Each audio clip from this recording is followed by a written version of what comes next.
Are you calling out Roy Keane on the official Leeds United podcast? I'm absolutely. This is the official Leeds United podcast. Becks, it feels like barely a day goes by that your face isn't popping up on our TV screens, whether you're talking about football, advertising, nappies, or whatever else it is that you want to plug. But I guess the first question to ask is, how do you make that transition from playing into the punditry side of things? It's difficult, to be honest with you, firstly. You have to be open to new experiences. And fortunately, I like to think I've been relatively humble during my career as well. And I feel like that helps because, you know, if you treat people with respect the first time you meet them, right the way through until the last time you meet them, they'll do the exact same with you. So, you know, I reached out to a few of my contacts once I finished playing football. TK is one of those contacts. He's floating around on the in the backgrounds over here somewhere. To, you know, have a little look behind the scenes and see what actually goes into being a pundit or a commentator or a co-commentator. And I just gave it a go, to be honest. I was open to any and everything. I tried all sorts and fortunately had a good time and you know, people on the other side of the camera enjoyed me being there as well. And it kind of bizarrely snowballed from there. But it's not really an industry or an area that I thought I would go down, because I used to avoid media pretty much as I could. You know, whenever I heard that we finished training and the media outlets wanted to have a conversation with me about the next game that's creeping up, or what I thought about the last game that had just gone, how did I feel about scoring a couple of goals against so-and-so, I used to hide. I used to be the last one out of training, or, you know, I'd find some way of getting out of the training ground without having to do it. So for me to have started off like that and to have ended up doing quite a bit it's quite bizarre. I mean, you were always quite good with a soundbite, though, weren't you? You know, what shirt am I wearing, bro? Like, you know, you were. I've got a few, mate. You were already, you know, pretty decent with that. I suppose. Did you want to stay in football at least? Did you know that much? Absolutely. Do you know what the hardest thing for me was? Because I had to retire through something that wasn't my fault. It wasn't my choice. So I was forced to retire because I had to have 3 major knee operations in 4 years. So the decision was taken away from me whether I was going to continue playing or not. You know, the rest of my body felt fantastic. I still felt arguably almost as fit as I've ever felt as a football player, as a sports person. But when one part of your body decides, right, that's it, enough's enough, we can't continue, then the rest of your body has no choice, really. And in terms of my mind, mentally, I wasn't ready to stop, because it's almost like somebody just flips a switch and says, right, you're not allowed to do that anymore, ever again. Now you have to do something else. Go and find something else that you're going to enjoy as much as you have done for the last 15, 16 years. You know, and when you dedicate your whole being to being this person, this sports person, this fitness guru, this you know, football player that is living their dreams, it's kind of it's so difficult, you know. Oh yeah, it was such frustrating, I imagine. Yeah. Listening on together. I don't know about you listening, but I feel as though there may be an assumption that it's, you know, quite an easy transition from being player to pundit because you've played the game. But I know from the pundits that I have worked with that actually it's really competitive, because you aren't the only retired player. There are a whole host of them out there, all vying for pretty much the same jobs, aren't there? Yeah, there are. It's bizarre, genuinely. You go from a competitive environment of playing football, but you know that when you're on the football pitch, you've got 2 players that are vying for your position on whichever position it is on the football field: defender, goalkeeper, midfielders, forwards. There's always 2 players vying for that position. Now, when you retire and you're in the media world, the media industry, it's so difficult because, as you touched on there are players retiring all the time, and it's not always at the end of the season. It's similar to myself, where, you know, there would be a moment where a player gets injured and they cannot continue, or there's something that's gone on in their life where they just mentally can't cope with the pressures and the stresses and the strains of being in the limelight 24/7. So they decide to call it a day, but they don't want to get away from the football industry, the football world, because it's magical, genuinely magical. I'm saying that from somebody that's been fortunate enough to step inside of this bubble, you know, and it's definitely hard to try and pull away from that. But when you've got, let's call it 200 people every single 3 months, 4 months, 5 months, 6 months that are retiring through one reason or another from a variety of different levels, a variety of different countries, and they all want to get involved in the same thing that you're doing, you know, and they've got different thoughts, different opinions. And that's what people want. People want to see and hear people with different opinions and people that say things that are slightly risque, you know. Roy Keane, for example, he says things that people are like, whoa, you can't say that. But we all tune into him because we like to hear things that aren't normally said. And people don't tend to truly speak their minds on what's being said. So when you've got somebody like that, it's quite refreshing to hear. But there's lots of people constantly. There's a constant stream of people coming and going. And to try and stay on top of that or bring something new, so to speak, is a challenge. But what I enjoy being myself. I enjoy being who I am. I don't try to be somebody else. I don't try to pretend that I'm this serious guy all the time or that I'm this jokey guy all the time. I've got my moments where I like to have a laugh and a joke and a giggle, but there are also other moments where, you know, it's uncalled for, it's unnecessary, it's not, you don't need to go down that route. So I feel like just by me being myself is one of the things that sets me apart a little bit to these different production companies. And I guess it's one of the reasons they keep on calling me back. I'm interested in how it actually works, because so am I, mate. You just said there about, you know, there's a million and one retired players who are all vying for these very limited spots on television, and you know they're always trying to get players that would fit the scenario. So you know, if it Leeds, Everton, you're a great example of someone who would be first on the list there. But is it like, are they got like a short list of potential ex-players, pundits they know can do a good job, played for each club, and they're just going to go down a list calling them, and whoever picks up the phone first is getting the gig? Or is it much more structured than that? Like how do you actually get booked for any given week?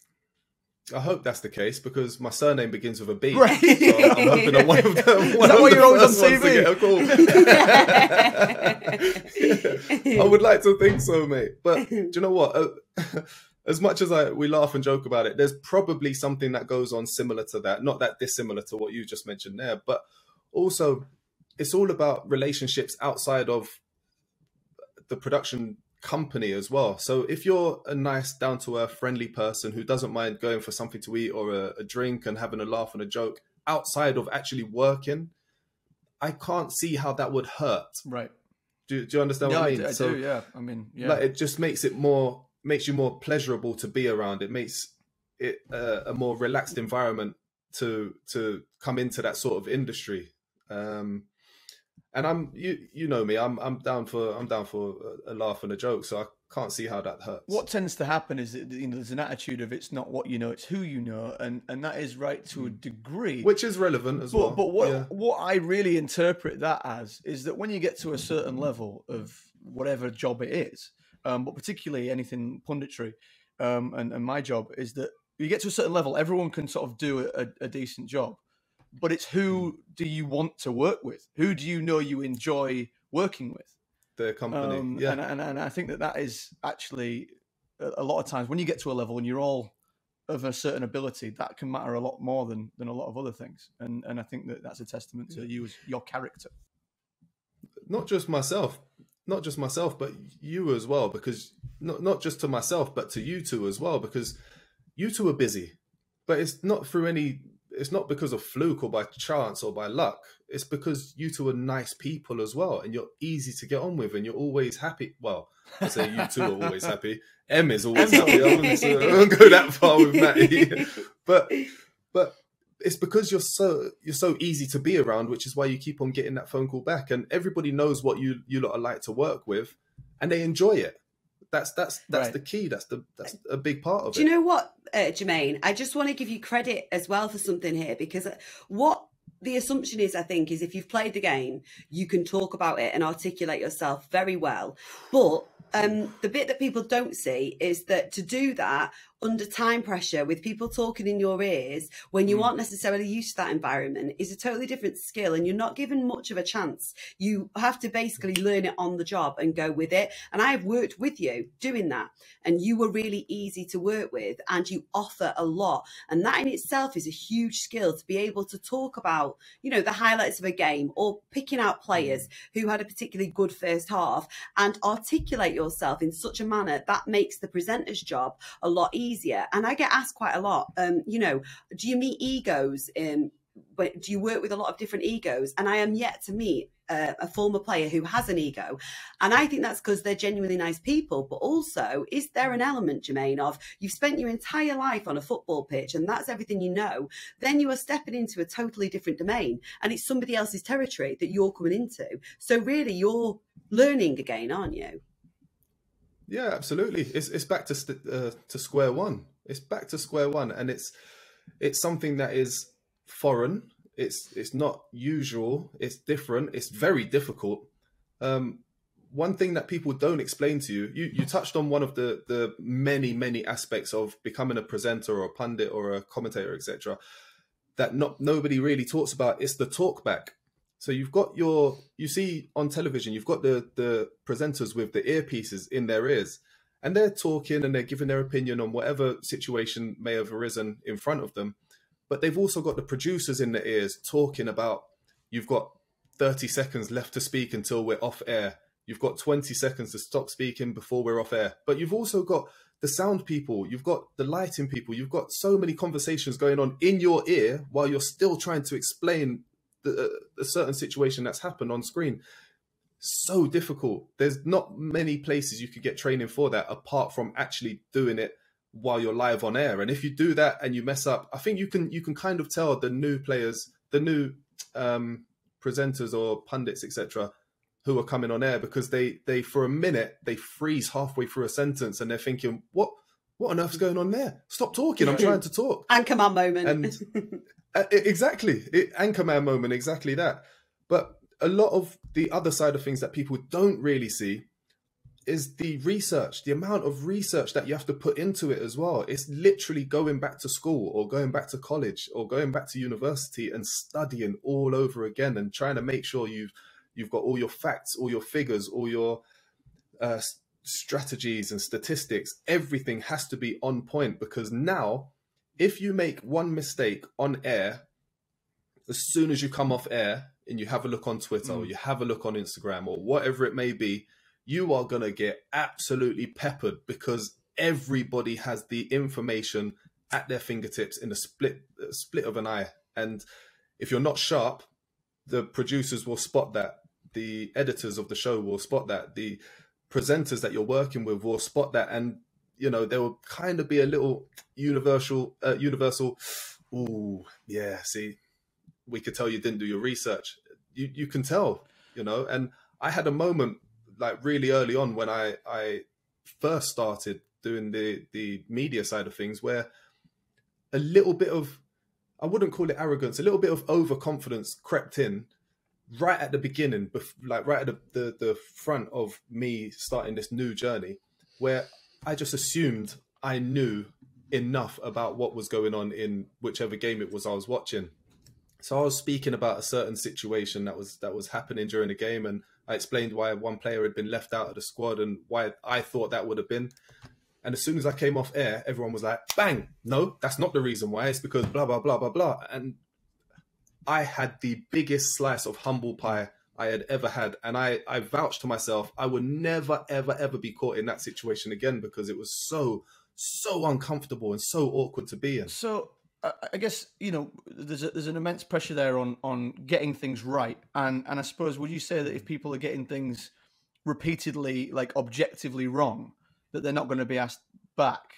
Is that kind of the premise? There's lots of these different companies who have sponsors, and sponsors need you to hit a certain number of likes or tweets or phone calls or whatever it may be, to keep the business ticking. And ultimately, these massive corporations and companies are businesses. You know, they've got to get some kind of revenue stream in from somewhere. And you know, there's many people that do things that they don't necessarily believe in, but they say and do them because they know it's going to create a little bit of a whirlwind. What? So there was something interesting. Yeah, that's that you mentioned Roy Keane earlier, saying things that were not controversial, because that's not the point. It's saying things honesty, really. It's saying things as they are. Yes. Which may be controversial, but just saying things as they are, which in many ways, so many players today are media trained to not really do that, to just talk in, you know, very vague niceties and whatever. And is that a difficult thing? I mean, I don't know how much media training you had at Leeds. I know you said you tried to avoid it as much as possible, but is that a literally none? Right. So you didn't have to deal with it. But I wonder for sort of more recently retired players who have to kind of unlearn that, because they've spent a whole career of saying nothing with a lot of words, and now they have to say a lot with fewer words, and it's difficult to try and regain that honesty, I imagine, which is probably why players like Gary Neville and Roy Keane and yourself are so well respected as pundits. But it must be quite tricky, because players that I see post-match say very little. Yeah, do you know what? You could almost say exactly what the player's going to say. If you watch the match, you know what the player's going to say after the game is finished. You know it. You know, you're just getting it from that voice. You know, that voice is going to say, we played well today. We were unfortunate in this situation. We should have been tighter at the back. We should have attacked with a little bit more prowess. Or, you know what's coming. You know what's coming. The hardest part is giving your opinion on a player that you know, but you also know that player's had a bad game, and it's just a one-off, but it's an off game. That's the hardest moment, because you've already got that friendship or relationship with that player, and it's like telling your mate you're rubbish, but you're not just saying it to your mate, you're saying it in front of hundreds of thousands, millions of people, and you don't want to throw them under the bus because they're your mate, obviously. So it's just about finding a good balance. And somebody, as you touched on, Roy Keane there, he says things that we all think, but nobody's brave enough to say because they're worried about the repercussions on the back end of it. But he's obviously he's a one-off. He's a one-off because, you know, he's clickbait. A lot of people love to watch him because they're like, oh, what's he going to say next? But I don't know how long, I don't know if that's got a lot of longevity to it, being the way that he is, because I feel like sooner or later somebody's going to turn around and say, all right, do you not have anything positive to say? If not, then we're going to kind of move you on. Are you calling out Roy Keane on the official Leeds United podcast? Are you cancelling his career, Becks? I'm not. I'm saying I enjoy listening to refreshing comments and Roy, you and me outside. I don't want any of that. I don't want any of that. Becks has very quickly unlearned how to do the diplomatic media answers. I've got bad knees. I couldn't run away. Has anyone ever messaged you, any players, after they've heard you talking about them, good or bad? I don't look at Twitter. No, but I mean, like, no. No, I'm joking. That you know, have they messaged you? Yeah, do you know what? I've had a couple of my ex-teammates who have messaged me and said, I can't believe you said that about me. But, you know, half of the time it's just being said in a jovial, in a fun, silly kind of way. So it's just a matter of, obviously they know I've got a job to do, and I'm not going to throw our friendship under the bus, but I'm also not going to run the chance of ruining something that I'm really enjoying doing, you know. So if you don't want me to talk smack about you, do Yeah. better. I like it. Pretty much. Do you watch any pundits and aspire to be like them, or did you when you started out? No, I still watch a lot of pundits. I watch a lot of football. I love football, and since I've started this whole media journey of mine, I've started watching all of the show rather than tuning in at 5-3, seeing the teams come out onto the pitch, play the first half-time whistle. As soon as the whistle goes, off I trot, come back 15 minutes later. I sit there and watch the hour before the game kicks off. I watch the game. I watch the 15-minute interval. I watch the the second half, and then I watch the 15 minutes, half an hour or an hour post-match as well. Not so much because I'm in awe of what I'm seeing, but it's mainly because I get to see a different opinion and hear how different opinions are put to each other, to different people. So there are people obviously in studios who argue, who shout, raise their voice to get their attention, to get their words across. But you've also got other pundits who speak really soft, who are really softly spoken, but they demand that respect because their opinion is so sharp, is so on point. And I'm just trying to find something that works for me. I'm not trying to be like this person or that person. It's similar to when I was playing. I used to watch players like Ian Wright, like Gabriel Batistuta, like Gianfranco Zola, like lots and lots of these different, Mark Viduka, lots of different strikers in different clubs, in different countries. And I would try and pick out little bits of their game that I really, really enjoyed watching or watching them do. And I would try to incorporate it in my game. And with this punditry, I'm picking little things from different pundits that I like to see, that I like to hear, and I'm trying to incorporate them into my own voice, my own style. And it's not going to be like anybody else. It's just completely unique to me and who I am and what I think and what my views are. So it's the two run very similar. Like they run almost in a line with. What's your dream job in the media?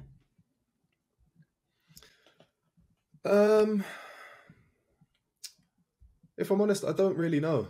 I don't really know. On that Pampers train, don't you? That's where the money is. I do. I really enjoy wearing that. Yeah. Oh, the cameras weren't filming for that bit. Oh, sugar. To be honest, I'm enjoying it. I'm enjoying the moment. I'm just being in the moment because we touched on it before. You look at all of the players that are retiring. You look at all of the retired players. Where everybody is. Everybody's on their own individual journeys. And I'm not going to stop somebody else from being on their journey if it means that I can move on to something different and learn and grow in a different route, a different direction altogether. So I'm open to absolutely any and everything, but I'll never rule anything out. I think there's a lot to be said for being present and appreciating what you're doing at the minute. Matt, you did some punditry, didn't you, for NBC? Is it something that you'd like to pursue a bit more? Why do you look confused? Because I didn't actually. I was. So they asked me to for the Premier League morning thing that they did out in Los Angeles, and so I flew out there as an ambassador for Leeds, and NBC asked me if I could come on pre-match and chat about the game. And I was like, okay, what's the? I said, well, it's like half hour. We could be there half an hour before the game and chat about the game. I was like, bloody hell, okay, half an hour, right? So I best do some actual real research, not like I do for this, research, but real research. So and we're playing Wolves, right? And I was like, I gotta be honest with you, I don't know a huge amount about Wolves. I think I'd watched one of their games this season at that point. And I think I've still only watched 2 of their games. Anyway, so I thought, okay, I'll go. And I watched their game from the previous week, and I was looking through the players and I was trying to figure out who they had out and where they were going to be dangerous against us and who we had out, and all this stuff ready to go. And then when I got on there, it was a 5-minute chat about me being from Leeds and what I thought about Bielsa, and that was it. I don't think I mentioned the name Wolves. Did you nail it though, Matt? Did you smash those 5 minutes? Fantastic. Yeah. No, but Welcome to the world, mate. Welcome to the world of punditry and commentary, because 90% of the notes you take are not relevant to what you're going to be talking about. But you can guarantee if you don't make them, then you'll end up needing them. Exactly. No, Yeah. they come up. But you are, Matt, you're very intelligent and you are very articulate and you love football. So I feel like you would be very good. Yeah. It would work. I don't know. We just need to work on your look a little bit. Start doing my hair. No, but you know what? I had this. I went on the Square Ball podcast last season. Chatted to them, and it was sort of talking a little bit about imposter syndrome, you know.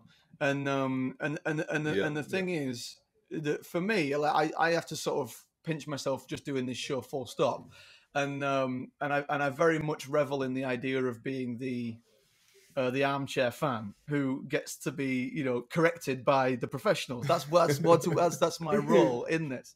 And I just, I mean, look, I don't know enough about football. I never played to any level that would have even been sufficient to even chat about it in the pub, never mind on a podcast. Mate, you scored at Ellen Road, mate. I did. I scored at Ellen Road. Come on. Road. Yeah, that's true. That is true. Come on. But against, I think it was against the Copcat. I think it was. I left that bit out, mate. I was trying to make you sound good. Though, didn't he? He was getting nowhere near it.